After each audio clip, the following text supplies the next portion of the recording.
Hi, my name is Andy Park and I'm the Director of Visual Development at Marvel Studios.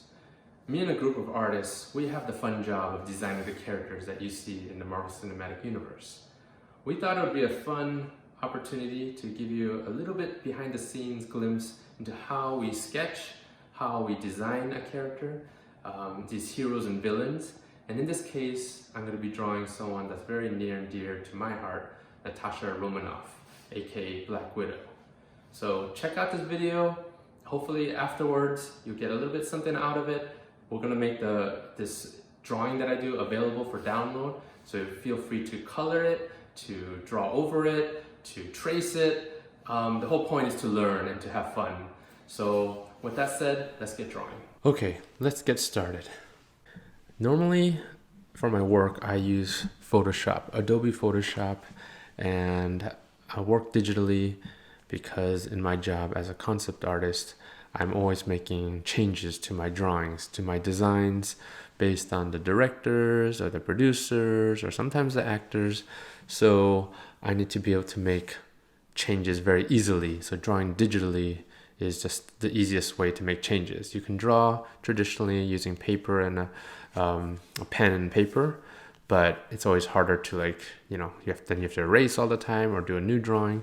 So I typically will do all my concept illustrations and my drawings in Photoshop for my job at Marvel Studios.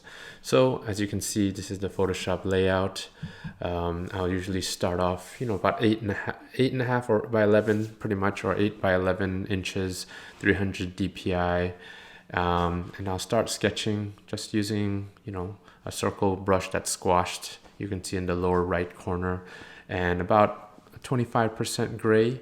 And then I'll start sketching. And I'll start roughing out whatever I'm trying to draw. In this case, I'm trying to draw Black Widow, and I'm thinking of her in a, fairly not too action-y of a pose, but I want her to look like maybe she's like walking forward or she's walking down a corridor and she's seeking out Taskmaster, as you'll see in the upcoming Black Widow film, hopefully soon. So that's my thinking in doing this initial sketch. So I'm just trying to rough out, proportions, size of the head, the body, the pose, the flow of the hair. So a lot of times what you're seeing me do right now is just, doing adjustments. Like I can take a part of the head and just shrink it because I felt like it was a little too big, and then I can make some adjustments. You can also do this in Procreate and if you have an iPad as well. So working digitally has these advantages where I can make these adjustments and make something larger, smaller on the fly, versus if I drew it on paper, which is totally fine. I used to draw comics for about 10 years, so I would have to erase and redraw it. So either way works, but I'm just taking advantage of the tools that I have in Photoshop. So, I can make some adjustments.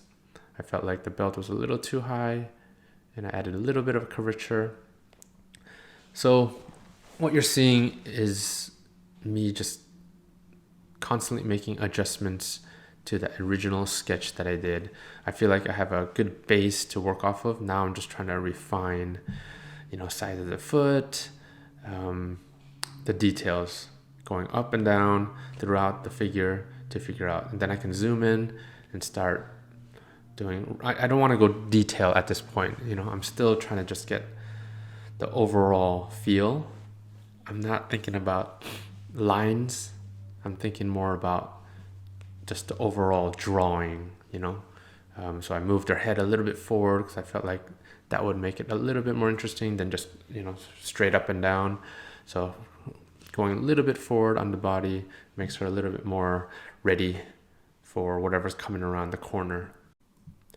I lowered the opacity and I added a new layer so that I can draw on top of the old drawing that I just did. And at this point, I am adding a little bit of details on the costume. Now that I have the general figure kind of blocked in and I'm trying to figure out like, okay, now I can start drawing in the costume. But all this while, I'm not thinking about pretty lines. I'm not thinking about, okay, I need to get all these lines to look beautiful. I am merely just really going as fast as I can to just kind of rough in all the details. And then from, later on, you can, start refining more and more and start getting more and more of the pretty lines.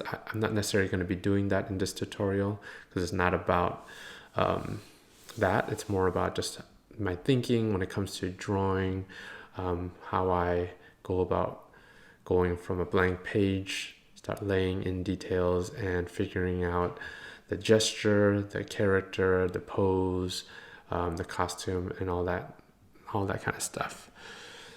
So for this tutorial, I am drawing one of Black Widow's costumes that you're going to be seeing eventually in the theaters from the Black Widow film.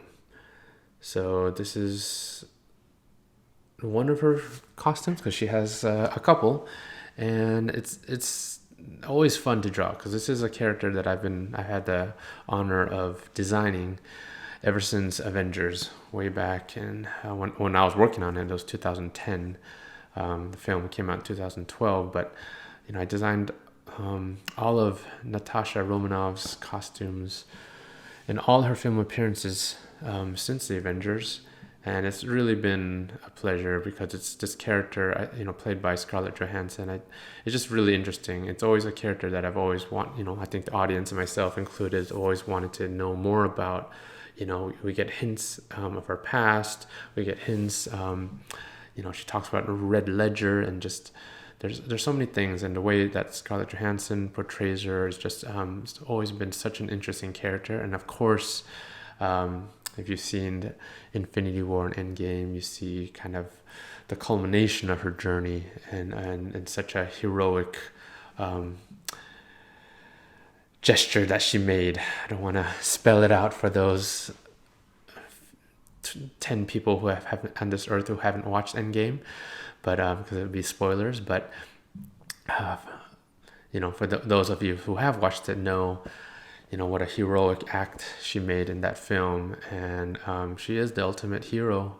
That's her story, and of course we're going to be diving way deeper into her story, her backstory, who Natasha is as a person, as a hero, from her present to her past, and she's just a really interesting Avengers, a really interesting person, a really interesting character. So to be able to design her costumes throughout all these years, from Avengers to her next appearance in, what was it? Captain America Civil War? I think I'm right. Sorry, Captain America Winter Soldier is what I meant to say. And then after that was Avengers Age of Ultron. Then Captain America Civil War, Avengers Infinity War, and Avengers Endgame, and then in the upcoming solo film, Black Widow. I think I named all of her film appearances. So to be able to revisit her look again for this film, was great. And, I'd love to talk about my thinking behind this costume. Maybe briefly. I can't go too into depth because I don't want to spoil anything for the film, but her costumes have always been very utilitarian. It's all about practicality. It's all about efficiency and getting the job done. She's a spy. She's adaptable in any situation. She's intelligent, brave, and sneaky, and she's got all the moves. So she's got that the look from the comic, just very sleek. It's always pretty much black. That's why it was fun in this film to be able to tackle a suit that was the opposite, which is white. So she can't always hide and be stealthy in black, because there's certain situations where she might have to blend in with a white environment. So yeah, I'm drawing in all the details from her Black Widow film costume, her latest one. This one has a lot of gray in it. There's always black, but this one probably has more light gray or medium gray than any of her past films. And that was, a nod to one of her designs in the Marvel comics back in the 80s. So, I've always liked that look with the big collar, gray costume. And the other thing that I really wanted to infuse into this costume that she's never had, but she's always had in the comics, was her gold gauntlets and her gold belt.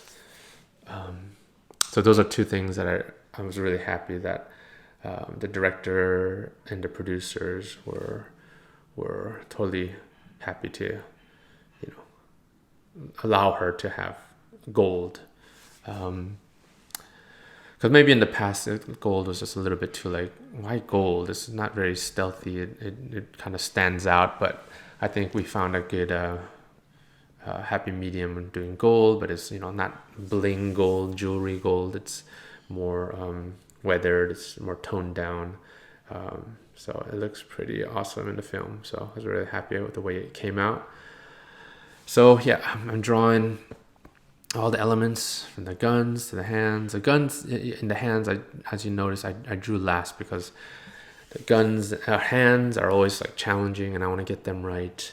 So a lot of times I'll use reference, and in this case, I'm not showing it here, but I took photos of my hands holding a toy gun so that I can just kind of get that right. And I'm making some adjustments in the foot because I felt like she needs to look more like she's walking forward rather than flat-footed in the back foot. So that looks a little better with, she's on her toes in the back. I felt like her head was a little weird, tilted that way, so I straightened it out. I darkened the entire drawing. And again, as you can tell, I'm not thinking about, this whole drawing tutorial is not about how to do great, amazing line work, because it's really rough, as you can still tell. But, it's got enough detail that, you can tell what's going on. It's still interesting, but it's not, like a lot of times you see comics, they're really refined, nice, pretty line drawings. This, I would have to go another step and to make it really pretty. But, that's not the point of this. It's more about how to draw. It's not so much how to ink or do pretty line art. And this one, I felt like I need to add a little bit of the tone. So that's why I added the darks for the blacks to suggest the blacks, and these grays for the grays. And then she has red hair, and the red color is dark. So that's why I felt like it needed that to kind of have this kind of completed look. And at this point, I felt like I want to do just a little bit more detail and refinement on the face. So I zoomed in a little bit. I don't want to go too much. And, I'm just going to start cleaning up a little bit. This drawing is not about doing a drawing of Scarlett Johansson, because it's clearly not a likeness, but it's just more the essence of the character, Black Widow, rather than the actress, because that would be a whole nother tutorial in itself. But at this point, I'm trying to just add a little bit more detail, interest, refining a little, because I felt like it's just, the face is the focus of any figure drawing that you do, character. So I just wanted to make it a little nicer, adding little details, a little bit of value, color.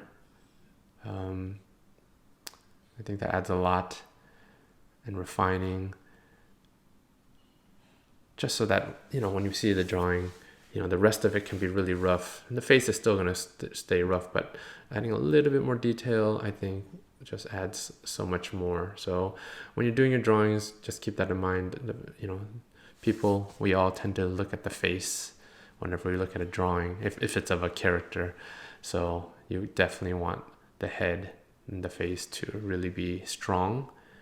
And the rest can be rougher. It doesn't have to be as detailed as the rest, and it all kind of like holds together. And here I'm kind of just chiseling out because I felt like there was too much cranium, too much hair on top and the sides. So that's just refining. And it's, I really love just drawing faces, painting faces. In my job as a concept designer, I'm not really drawing as much as I am painting. So what you're seeing me do here is not really something that I do on my day-to-day job, because at this point I'll start painting and adding colors and using more brush strokes. So there you can see the difference. I just went on and off with that layer to show the before and after.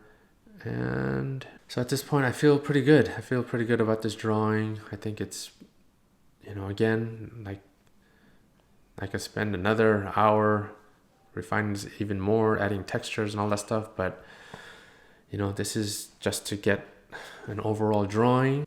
You're seeing me flip the canvas a lot, and basically that is just to see my mistakes. When you see something in a different perspective, that's when you see, one eye is lower than the other. So I definitely advise you guys to constantly flip your canvas, or hold it up to a light or look at it in a mirror. I hope this has helped, because it's definitely a fun one. Fun character for me to draw. And right there I added Scarlett Johansson's mole. Again, I'm not claiming that that's a great likeness of Scarlett Johansson, but it hasn't. If you were to see this character or this drawing, most people would say, oh, that's Black Widow. Like, they would know who it is. They might not necessarily say that's Scarlett Johansson, but they'll know this is Black Widow. So that's what I was trying to accomplish. And the last thing that I'll do, and that everyone out there should do after they draw it, they don't have to do it all the time, but 2020, Andy Park, that's my signature. And yeah, there you go. If you want to see more of my drawings and my paintings, the stuff that I do at Marvel Studios, please check out my social media at Andy Park Art on Instagram, Twitter, and YouTube. Well, I hope to see your drawings. I would love to see your take on Black Widow or any other Marvel Studios hero or villain.